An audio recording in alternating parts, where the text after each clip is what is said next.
Nätapoteket Meds vill noteras på First North. Vi är här på deras lager för att prata med deras vd Björn Torngren. Varför vill Meds gå till börsen?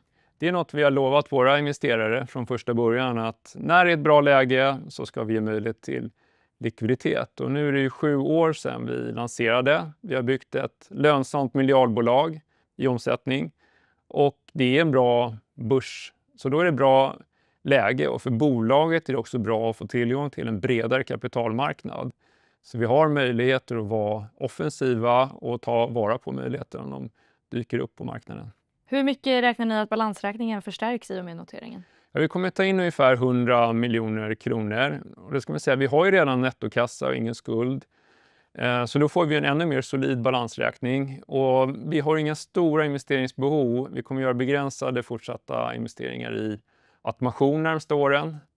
Men framförallt så har vi en väldigt stark position. Ska ni lämna utdelning som börsbolag? Ja, vårt finansiella mål är ju att investera i verksamheten, men det är självklart inte heller ett mål i sig och samla en jättestor kassa. Så att, blir det så får vi ju säkert anledning att se över det målet. Så varför inte, givet att ni är lönsamma? Ja, det kan man fråga sig. Det är ingen jättestor emission vi gör nu, och vi har ju visserligen varit lönsamma i 1 år men inte en jättelång period. Så att vi tror att det är bra att fokusera på just vår tillväxt, och som sagt, blir det överlikviditet så är det klart då kommer vi i styrelsen se över de målen. Kommer ni noteras med lägre eller högre värderingsmultiplar än vad Apotea handlas för nu? Ja, vi fokuserar på vår värdering, och den är ju satt nu i en förhandling mellan existerande och nya investerare. Sen blir det alltid en liten rabatt då inför IPO. Och sen vad det blir i marknaden återstår ju att se. Nu kan ju hela världen handla med aktier, så vi hoppas att många tar chansen att göra. Ni omsatte 829 miljoner 2024. Hur ser prognosen ut för helåret 2025?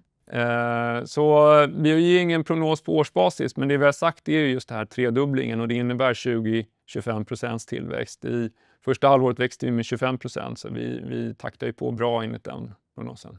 Är det bara Sverige som gäller för er? Ja, det är ju världens ledande marknad med ljusår, och framförallt när det gäller receptbelagd medicin. Så i Sverige är ungefär 16% av den receptbelagda marknaden online. I de flesta länder ligger den andelen på 1 eller 2%. Och där uppstår ju också en brytpunkt, är det många analytiker som har sett i andra branscher. Där uppstår en snöbollseffekt. Och receptbelagt är ju 77% av marknaden för apoteksbutikerna. Så när det nu flyttar online så kommer det generera väldigt mycket tillväxt. Hur mycket varor hanterar ni på lagret här i Västberga? Ja, det är ju en väldigt effektiv verksamhet, och framförallt så binder vi inte så mycket kapital, utan varorna kommer in med kort varsel och packas och levereras ut samma dag. Så det är ju tusentals order varje dag, och det kommer ju växa hela tiden. Och hur är rivaliteten med Apotea? Du har tidigare slängt en känga åt deras automatiserade lagersystem. Ja, det är väl inte riktat mot någon specifik aktör, utan vi får ju frågan varför inte vi investerar ännu mer i automation. Vi är ju till hälften automatiserade ungefär. Och sen finns det aktörer som lägger hundratals miljoner på automation. Och vi har inte kunnat räkna hem den typen av investeringar helt enkelt.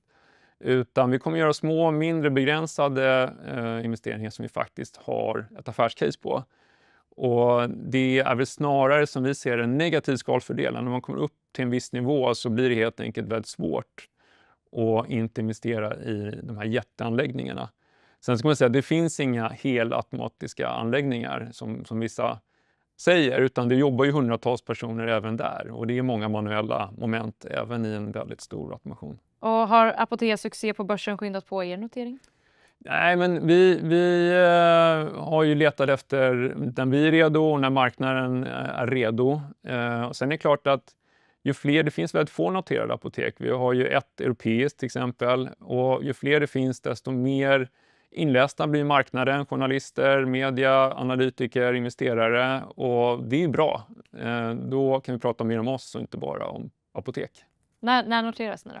Ja, under Q3 har vi sagt. Så nu går vi ut med ITF:en idag, och sen så kommer ju prospektet inom kort och sen en anmälningsperiod. Så det är en liten period kvar här, men under september.